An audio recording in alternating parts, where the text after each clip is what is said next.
Hello dear students, हमने पढ़ा था फेडरलिज्म चैप्टर, कंप्लीट किया। लास्ट वीडियो में हमने बहुत ही छोटे 3 लेक्चर्स बनाए और तीनों लेक्चर्स में अपन ने फेडरलिज्म कंप्लीट कर लिया। इस हिसाब से चैप्टर कंप्लीट होने के बाद केवल फर्स्ट टर्म का एक चैप्टर बच रहा है हमारा, सेक्टर्स ऑफ इंडियन इकोनॉमी। उसको भी हम कल से शुरू कर देंगे। आज कुछ क्वेश्चंस के ऊपर बात करेंगे, एमसीक्यूज कुछ अप्रॉक्स 30 क्वेश्चंस के ऊपर हम बात करने वाले हैं आज, और फिर इस चैप्टर को कंप्लीट करके कल से स्टार्ट करते हैं सेक्टर्स ऑफ इंडियन इकोनॉमी। अच्छा चैप्टर, वो भी बहुत सिंपल सा चैप्टर है। चलो without wasting time let's discuss about questions. First question है एमसीक्यू का कि इनमें से which language was recognised as the national language by the constitution of India. Indian constitution के हिसाब से इनमें से कौन सी वो लैंग्वेज है जिसको हमारे इंडियन कॉन्स्टिट्यूशन में नेशनल लैंग्वेज का दर्जा दिया गया है? क्या ये हिंदी है, इंग्लिश है, तमिल है कि नन ऑफ दीज? जब मैं आपको चैप्टर पढ़ा रहा था तब भी मैंने बात बोली थी आपको कि हमारे इंडियन कॉन्स्टिट्यूशन में किसी भी भाषा को नेशनल लैंग्वेज का दर्जा नहीं दिया गया है। इनिशियली हिंदी को माना गया था, बट आगे चल कर के जब ये पता लगा कि 40% ही पॉपुलेशन हमारी हिंदी बोलती है और इसको अगर हम नेशनल लैंग्वेज अनाउंस कर देंगे तो कहीं ना कहीं थोड़ा सा गलत होगा दूसरी लैंग्वेजेस के साथ, सो दैट वहाँ पे किसी भी लैंग्वेज को हमने नेशनल लैंग्वेज का दर्जा नहीं दिया। So that answer would be D, none of these. Next question पे आ जाता है कि in which schedule of Indian constitution are 22 languages included. जो हमारे कॉन्स्टिट्यूशन के कौन से शेड्यूल में 22 भाषाओं को एड ऑन किया गया है, कौन सा है वो? क्या वो 10th है, 12th है, 11th है, 12th है, 10th है, 8th है? कौन सा है? 10, 8, 12 और 9th, कौन सा है इसमें से? तो अगर आपको पता है तो ठीक है, नहीं पता है तो याद रखिएगा 8th शेड्यूल में हमने मेंशन किया है 22 भाषाओं को। 22 भाषाएं कौन सी हैं वो मैंने आपको पूरे के पूरे एक मैप में दिखाया था, होपफुली आपको याद है।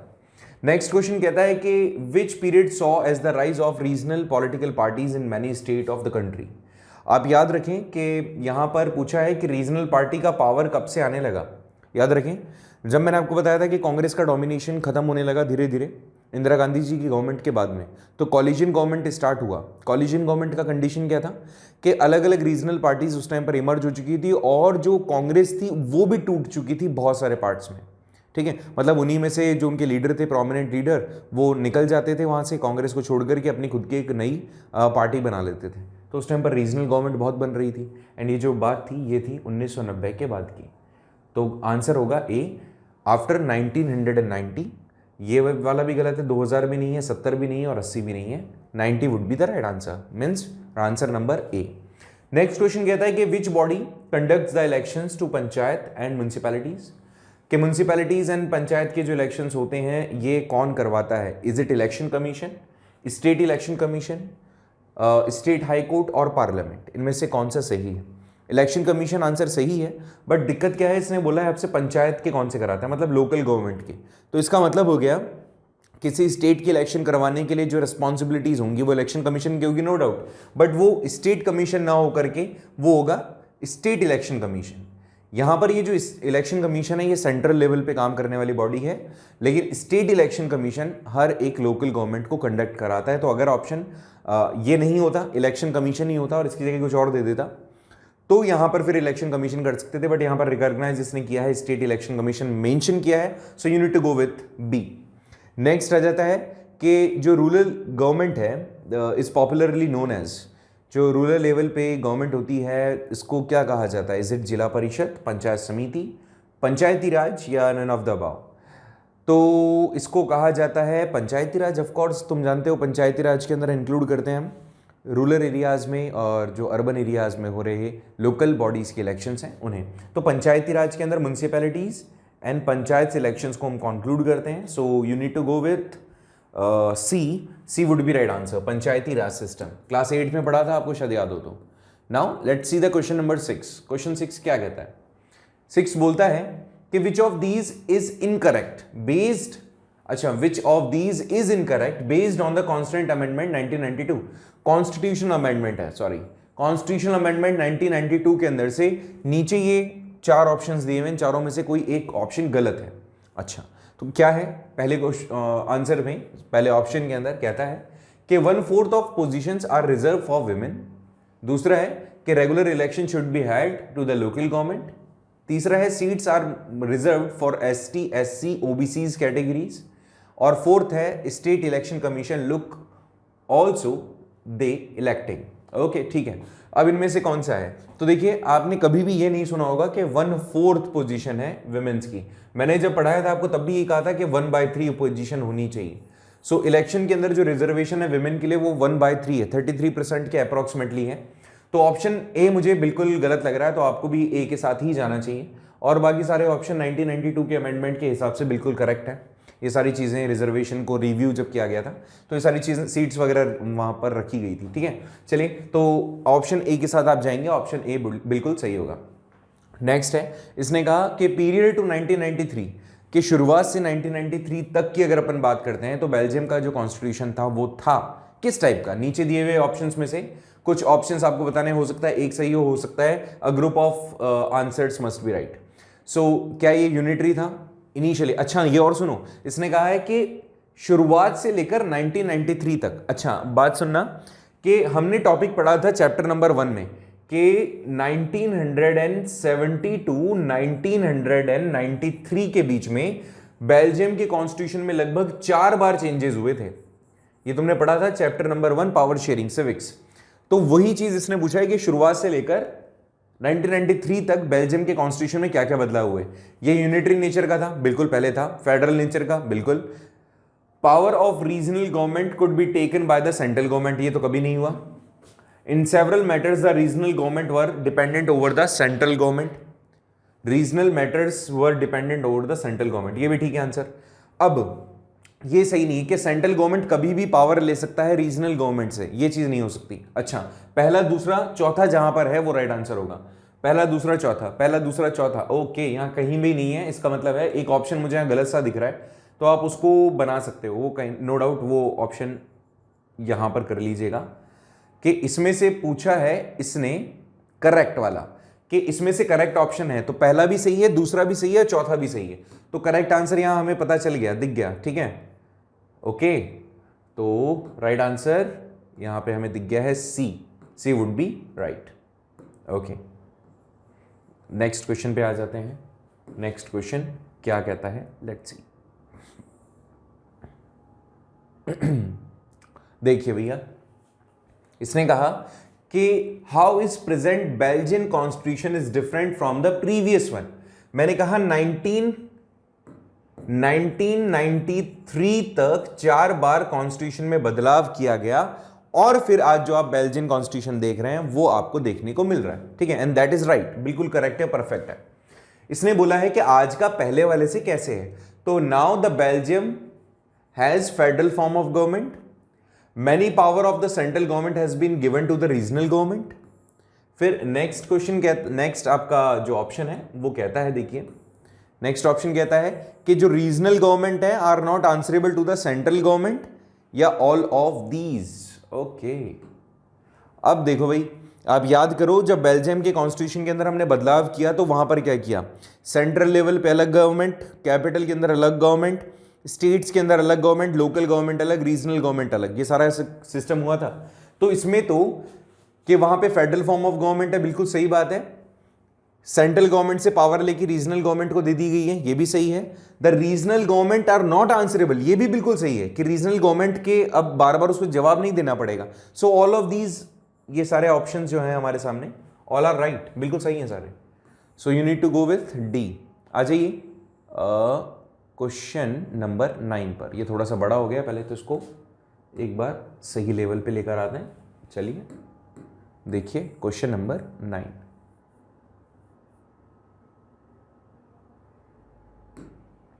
देखो थोड़ा सा कैमरा हिल गया है तो एडजस्टमेंट करना पड़ेगा। कि इसने बोला है 9th में, which of the following is या फिर are necessary condition for a federal state.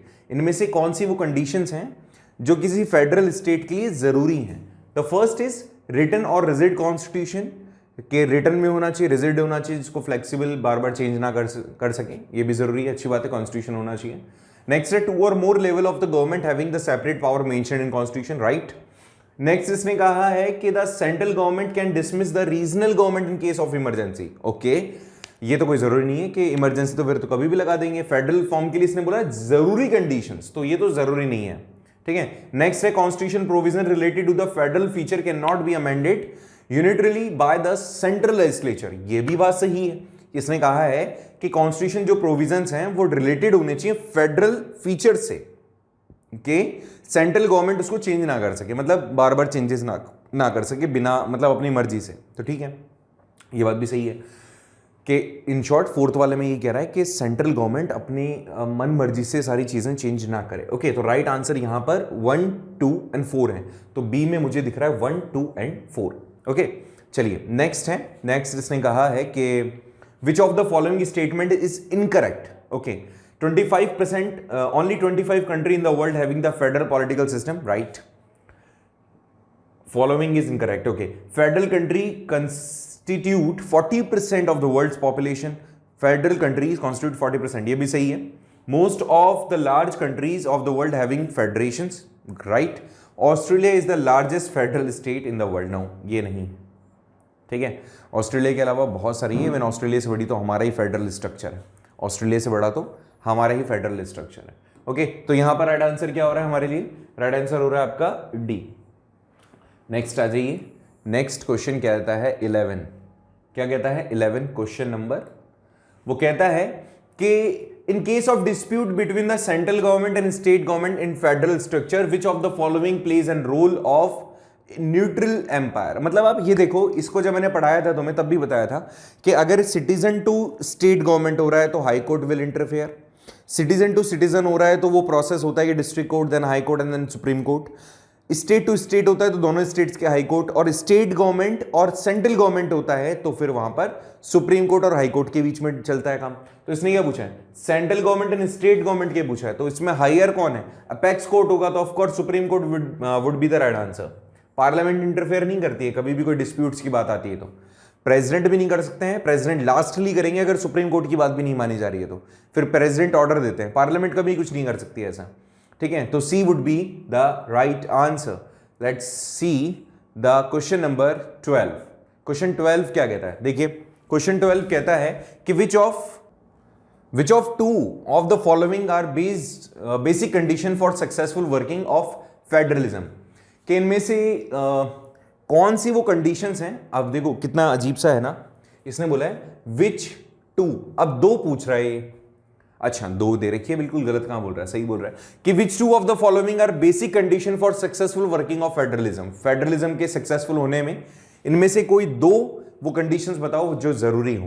पहला है mutual trust between the central and state government, right, ये हो सकता है, बिल्कुल जरूरी है।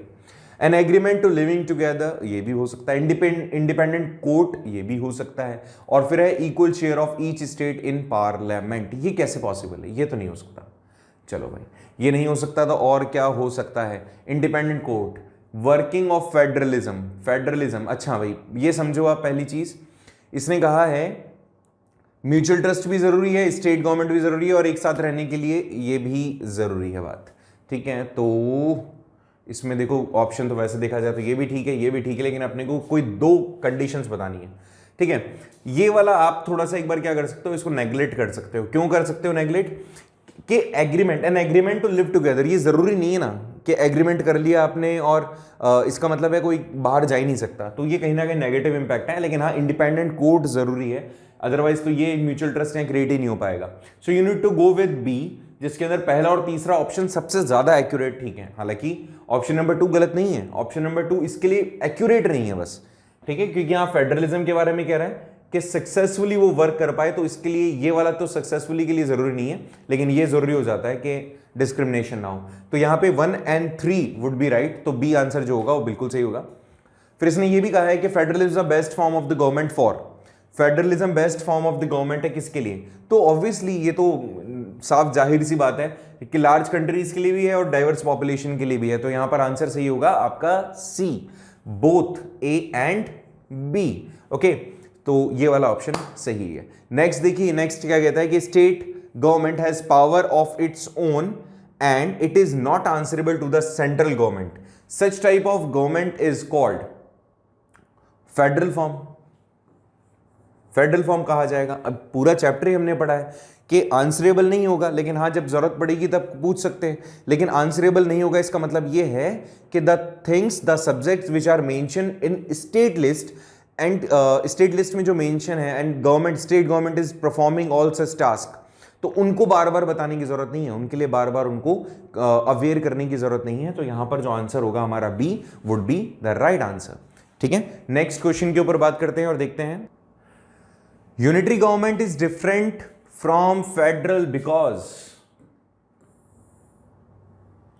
के यूनिटरी फॉर्म ऑफ गवर्नमेंट जो है वो फेडरल फॉर्म ऑफ गवर्नमेंट से अलग होती है। रीजन क्या है? चलिए, कि it may have only one level of government. Unitary से बिल्कुल सही बात, कि सब units are subordinate to the central government, ये भी राइट बात है।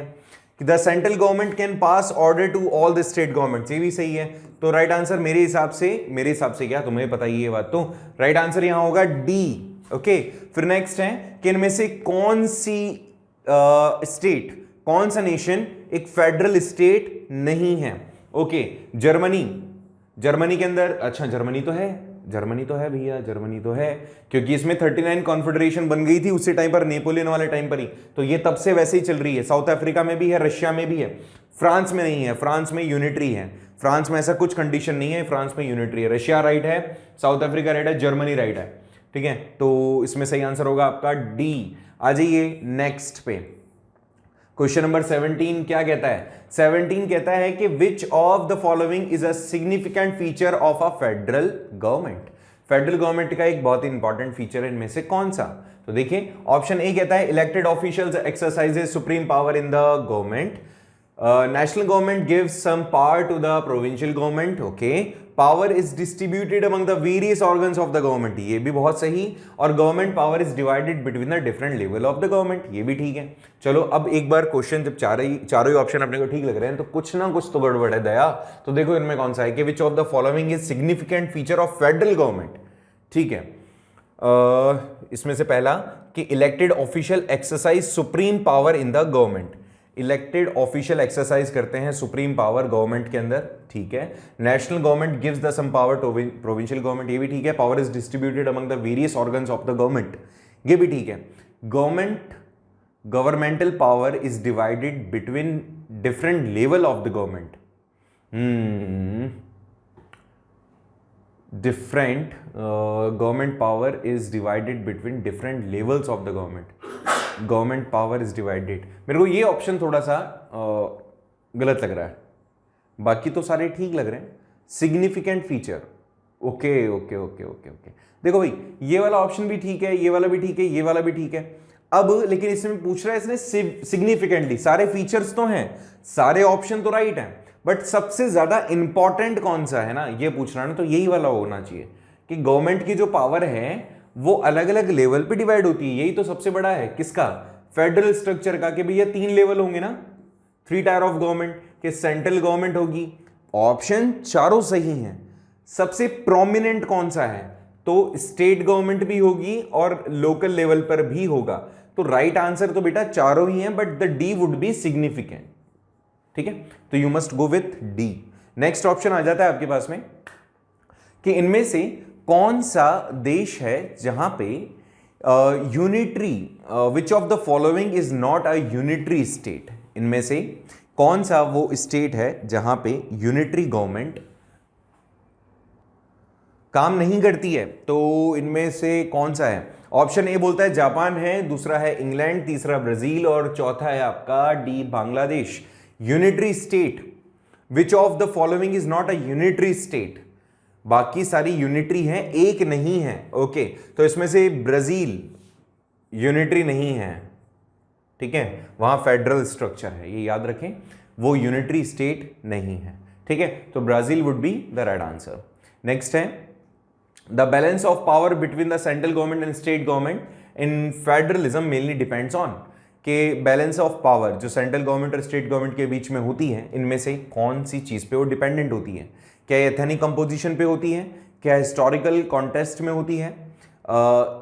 अच्छा, नेक्स्ट है क्या the mutual understanding of political parties या willingness of central government for the better administration. The balance of power between central and state government in federalism mainly depends on, याद करो बेल्जियम वाला example लो इसके अंदर।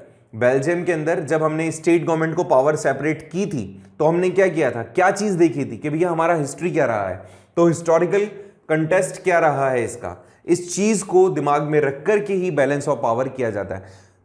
वहां पर कैपिटल के अंदर क्या किया था, कैपिटल के अंदर वहां डच भी थे तो फ्रेंच भी थे, तो आपने उसका हिस्ट्री क्या रहा है उसके बिहाफ पे वहां पर क्या किया है, पावर को शेयर किया है। अदरवाइज कैपिटल में कभी अलग से गवर्नमेंट आपने देखी है, ये मत कहना सर भारत में भी तो है, नहीं वो अलग चीज है। वहां पर किसी कैपिटल के अंदर देश की कोई दूसरी मतलब आपको गवर्नमेंट बनाने की अथॉरिटी नहीं दी जाती, लेकिन वहां हिस्टोरिकल कॉन्टेस्ट था, that is why they have given such power कि फेडरेशन का इस तरह का टाइप वहां पर देखने को आपको मिलेगा। ओके, सो नेक्स्ट क्वेश्चन पे आ जाते हैं। नेक्स्ट क्वेश्चन क्या कहता है, देखिए नेक्स्ट क्वेश्चन कहता है कमिंग टुगेदर वाला जो कंसेप्ट है, कमिंग टुगेदर के अंदर फेडरेशन में क्या क्या चीजें इन्वॉल्व की जाती हैं। Independent state coming together on their own to form a big unit, okay right answer. All constituent units have no equal power, ना ये बात गलत है।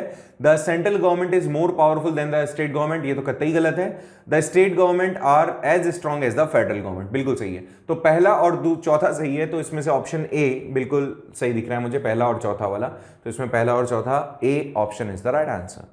नेक्स्ट है which of the following is an incorrect statement about the holding together federation. Holding together वाले में से इनमें से कौन सा ऑप्शन सही नहीं है। तो कंप्यूटर जी चार ऑप्शन आपके सामने रखते हैं, देखिए a large country divides it's power between the national and state government is incorrect पूछा है इसने, तो बाकी के सारे जो ऑप्शंस होंगे ना वो ठीक होंगे, इनमें से इनकरेक्ट वाला बताना है अपने को कि लार्ज कंट्री डिवाइड कर दी थी पावर को नेशनल मतलब सेंट्रल लेवल पे और स्टेट लेवल पे, बिल्कुल सही है। तो नेक्स्ट है कि all state government tend to become more powerful than the central, ना ना ना ना, ये वाला जो ऑप्शन है गलत है। क्यों? क्योंकि स्टेट गवर्नमेंट कभी ऐसे परफॉर्म नहीं करेगी कि आपको सेंट्रल गवर्नमेंट से ज्यादा पावरफुल दिखना है या बनना है। तो इसमें बाकी तो देख लेते हैं और भी कि the central government tend to become more powerful than the state, हाँ ये क्या हुआ, चलो मान सकते हैं क्योंकि सेंट्रल गवर्नमेंट अपने पास में पावर ज्यादा रखेगी, नो डाउट, क्योंकि उसको देश को चलाना है। Some constituent units are granted special power, ये भी ठीक है, जैसे हमने झारखंड को दिया था और हमने फिर जम्मू एंड कश्मीर को भी दिया था, तो ये वाला पॉइंट भी ठीक है। अच्छा इसके बारे में थोड़ा सा बता देता हूँ, याद करो हमने जब लिस्ट डिवाइड की थी उसमें रेजिडरी सब्जेक्ट्स हमने लिखे थे, या फिर उसमें हमने ये पढ़ा था कि जब कॉन्फ्लिक्ट हो जाता है किसी मुद्दे पर तो central government will take the decision. That is why वो जो दो कंडीशंस हैं उसके हिसाब से कंडीशन नंबर 3 जो सी वाला ऑप्शन है वो अपने आप को कहीं ना कहीं सी सही साबित कर रहा है। ठीक है, समझ में आ गया। 22 क्वेश्चन पे आ जाना है, क्वेश्चन नंबर 22। 22 बोल रहा है भाई कि which of the following state is not coming together federation. Coming together वाले कंसेप्ट पे कौन से नहीं है, ओके कमिंग टुगेदर वाले पे कौन से नहीं है। 22 क्वेश्चन पे आ रहे हैं हम। 22 क्वेश्चन बोल रहा है कि कमिंग टुगेदर वाले कंसेप्ट पे कौन से नहीं है। ठीक है, तो बेल्जियम, यूएसए, ऑस्ट्रेलिया, स्विट्जरलैंड, ये कमिंग टुगेदर हैं सारे, बेल्जियम नहीं है, होल्डिंग टुगेदर कंसेप्ट है। बस ये प्रॉब्लम है थोड़ी सी, एडी बेल्जियम, ठीक है ओके। सो यहां पर देखिए नेक्स्ट क्वेश्चन पे आ जाते हैं कि which of the following is not holding together type of federation. तो यहां पे होल्डिंग टुगेदर कौन सा है, नॉट होल्डिंग टुगेदर। अच्छा तो देखो इसको करने का बहुत सही तरीका, ऊपर वाली कंट्री तो हालांकि मैच नहीं कर रही, तो बेल्जियम होल्डिंग टुगेदर, मैंने अभी बेल्जियम के बारे में बताया तो ये ठीक है। इंडिया भी तुम जानते ही हो, स्पेन भी होल्डिंग टुगेदर ही है, तुमने सुना होगा इसके बारे में, स्पेन भी। इंडिया का तुम जानते हो, बेल्जियम का ऊपर देखा है, स्पेन भी है, ऑस्ट्रेलिया नहीं है। ऑस्ट्रेलिया में क्या है, कमिंग टुगेदर है। ठीक है, ऑस्ट्रेलिया में क्या है, कमिंग टुगेदर। अभी ऊपर पढ़ के आए हैं अपन, पता चल रहा है साफ साफ ही। ठीक है, नेक्स्ट पे आ जाओ। How is India referred in constitution. India को कॉन्स्टिट्यूशन में कैसे रेफर किया गया है, तो क्या ये फेडरेशन ऑफ स्टेट इसको बोला गया कि यूनियन ऑफ स्टेट बोला गया, वी द पीपल बोला गया कि एन इंडिपेंडेंट इंडिया बोला गया। प्रेम्बल में पूछता तो वी द पीपल भी बोल सकते थे। ठीक है, फेडरेशन ऑफ स्टेट नहीं बोला गया, यूनियन ऑफ स्टेट बोला गया इसको। अपन प्रेम्बल पढ़ते हैं ना, तब भी मैंने बताया था, और जब ये क्वेश्चन मैं आपको पढ़ा रहा था, मतलब चैप्टर के दौरान भी मैं आपको बता रहा था, तो वहां पर बताया गया था union of state. Okay, next question कहता है कि choose the correct sequence to indicate the following statement. मतलब यहां पे ट्रू फॉल्स है, ठीक है, इसमें से ट्रू और फॉल्स हमें डिसाइड करना है। Constitution has declared India as the union of state, is the statement true? Yes, this statement is true. India is a federal state which weak central government like Belgium, ये तो कतई नहीं है, देश के बारे में इतनी बुरी बुरी बातें नहीं, ये स्टेटमेंट गलत है। नेक्स्ट है the constitution originally provided the 3 tyre of government, नहीं ओरिजिनली नहीं था, हमने इसको बाद में जाकर के किया 1990s के लास्ट में, मतलब 20s के लास्ट में, तो ये वाला भी फॉल्स है। और India is holding together type of federalism in which all the state have their equal power, right, बिल्कुल। अच्छा याद रखना, इक्वल पावर का मतलब यहां पर ये नहीं है कि आप ये कहो जम्मू एंड कश्मीर को अलग से प्रिविलेज दे रखे हैं, नहीं ऐसा नहीं। इक्वल पावर मतलब ओवरऑल तो देखा जाता है कि सबके पास में इक्वल रहे, किसी को कम किसी को ज्यादा नहीं दिया जाए, लेकिन हाँ अगर किसी को जरूरत होती है स्पेशल प्रिविलेज की तो इनको उनको प्रिविलेज दिया जाता है। तो यहां पर मुझे जो सही कंसेप्ट दिख रहा है वो इससे मैच होता हुआ तो दिख रहा है TFFT, B would be the right answer. आ जाइए नेक्स्ट कुछ और क्वेश्चंस पे और फिर देखते हैं इसके बाद क्या है। क्वेश्चन कहता है कि match the following, distribution of legislature and law making authorities, इसमें से कुछ ऑप्शंस हैं, मतलब स्टेट लिस्ट में क्या क्या कौन सा काम करता है, स्टेट लिस्ट में कौन, यूनियन लिस्ट में कौन, कॉन्करेंट में कौन, रेजिडरी में कौन। इतना सिंपल क्वेश्चन। चलो देखो, स्टेट लिस्ट को मैच कर दो एक बार इससे, यूनियन लिस्ट को मैच कर दो यूनियन गवर्नमेंट से, सॉरी यूनियन गवर्नमेंट को यूनियन से कर दो, कॉन्करेंट में दोनों आ जाएंगे, सो कॉन्करेंट में दोनों को कर दो। अब बचा हुआ रेजिडरी सब्जेक्ट है, रेजिडरी के लिए ऑप्शन छोड़ा ही नहीं इन्होंने, बताओ कितनी अजीब सी बात है इसमें। चलो रेजिडरी के लिए भी तो यही आएगा ना, रेजिडरी भी इसी के अंडर में होती है। चलो तो देखो अब कहीं मैच करता हुआ ऑप्शन दिख रहा है क्या, पहले को सी से और दूसरे को ए से, तीसरे को बी से, तीसरे को बी से, तीसरे को बी से, मुझे दिख रहा है यहां पे ये बी, ठीक है। तो बहुत ही सिंपल था इस क्वेश्चन में, तो खैर तुम्हें दिक्कत मेरे हिसाब से होनी नहीं चाहिए। नेक्स्ट क्वेश्चन पे अगर अपन बात करते हैं तो ये है नेक्स्ट क्वेश्चन कि what is the true regarding source of revenue in a federal system, what is the true regarding source of revenue in a federal system. Revenue का मतलब होता है बेटा यहाँ टैक्स, इनमें से कौन सा जो स्टेटमेंट है, कौन सा मतलब आप कह सकते हो फेडरल स्ट्रक्चर में सोर्स होता है रेवेन्यू के लिए। चलिए देखते हैं। इसने कहा है state have no financial power और इंडिपेंडेंट सोर्स ऑफ रेवेन्यू, ठीक है। दूसरा है state are dependent for revenue और funds to the on the central government, source of revenue of each level of the government are clearly specified and ensure the financial autonomy. Yes yes this, ये सही है। क्यों, याद करो ना, GST वगैरह लेते हैं तो स्टेट गवर्नमेंट अपना टैक्स लगाती है, सेंट्रल गवर्नमेंट भी अपना लगाती है। तो यहां पर क्या कर रखा है, पहले उनको कैटेगराइज कर रहा है कि भैया जो टैक्स लेना है ना तो तुम इतना लोगे और तुम इतना लोगे, तो पहले ही ऑटोनॉमी कर रखा है, फाइनेंशियल ऑटोनॉमी। अदरवाइज सोचो ये होगा कि कोई भी state have no financial power, तो ऐसे में तो क्या होगा, स्टेट अपना कभी डेवलपमेंट कर ही नहीं पाएगी, स्टेट पूरी तरीके से डिपेंडेंट हो जाएगी। तो राइट आंसर यहां पर होगा सी। नेक्स्ट आ जाते हैं और नेक्स्ट देखते हैं कि when was the report of the state reorganisation commission implemented 1956। बेटा ये कुछ क्वेश्चंस हैं जो आपको है ना हमेशा ध्यान रखने चाहिए। 1956 सरदार पटेल वाला कंडीशन है कि जब हमने सारे स्टेट्स को एक तरीके से ऑर्गेनाइज करने की कोशिश की थी, जो बटे हुए थे, कुछ लोग हमारे साथ नहीं मिलना चाह रहे थे, कुछ को जबरदस्ती मिलाने की कोशिश हमने की, कुछ को कन्विंस करने की कोशिश की। तो ये जो रिपोर्ट फाइनल हमारे यहाँ सबमिट हुई थी, it was a time of 1956। तो आपको जाना है क्वेश्चन नंबर ए के साथ में। आ जाइए नेक्स्ट क्वेश्चन पे, नेक्स्ट दो क्वेश्चन और है। कहता है कि what is not true regarding the union territory, union territory इनमें से कौन सी चीज सही नहीं है, ठीक है। इसने कहा कि these areas too small to become an independent state, it is true। Next है कि these territory do not have the power of a state, this is also true। these territory have the legislative assembly, no, legislative assembly क्यों होगी जब union territory, वहां तो governor काम करेगा। तो ये वाला हमें मिल गया answer, C would be the wrong one.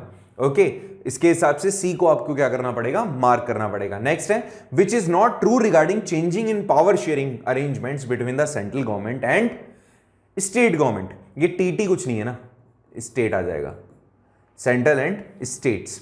Parliament can not on its own change this arrangement, के पार्लियामेंट अपने आप से इस चीज को चेंज नहीं कर सकती, बिल्कुल सही बात है। ऐसा कुछ अरेंजमेंट करना होगा तो स्पेशल प्रोविजन चाहिए होगा, अप्रोक्सीमेटली 2/3 मतलब पार्लियामेंट के अंदर अप्रूवल चाहिए होगा। साथ ही साथ कम से कम जितने भी भारत में लेजिस्लेटिव असेंबलीज हैं उनका 50% स्पेशल प्रोविजंस होता है ना, आपने पढ़ा था ये। फिर any change to it has to be the first passed by the both of the houses with a at least 2/3 majority। वही सिंपल सी बात आ गई स्पेशल मेजोरिटी वाली कि it has to be rectified by the legislature of at least half of the total states, ये भी बात सही है, मैंने 50% अभी बताया। और नेक्स्ट है parliament alone has the power, ये बिल्कुल गलत है, ये हो ही नहीं सकता, तो D would be the right answer. इस तरह से 30 क्वेश्चन हमने देखे, मैक्सिमम क्वेश्चंस आपने कर लिए होंगे सही सही। इसमें अगर कहीं प्रॉब्लम आती है, आपको कोई दिक्कत महसूस होती है किसी क्वेश्चन में, तो बता दीजिएगा। Like this we have completed the chapter. Now tomorrow we will start a new one which comes from economy. और इकोनॉमिक्स का जो चैप्टर है वो है सेक्टर्स ऑफ इंडियन इकोनॉमी। बहुत ही सिंपल चैप्टर है, बहुत अजीज चैप्टर है, अच्छा चैप्टर है, उसको पढ़ेंगे अपन कल। और फर्स्ट टर्म का कोर्स जल्दी से जल्दी शुरू करेंगे, सेकंड वाला, सॉरी, इसको खत्म करेंगे, सेकंड वाला शुरू करेंगे। Thank you so much for joining the class, मिलते हैं नेक्स्ट क्लास में। Bye bye, see you, have a nice day.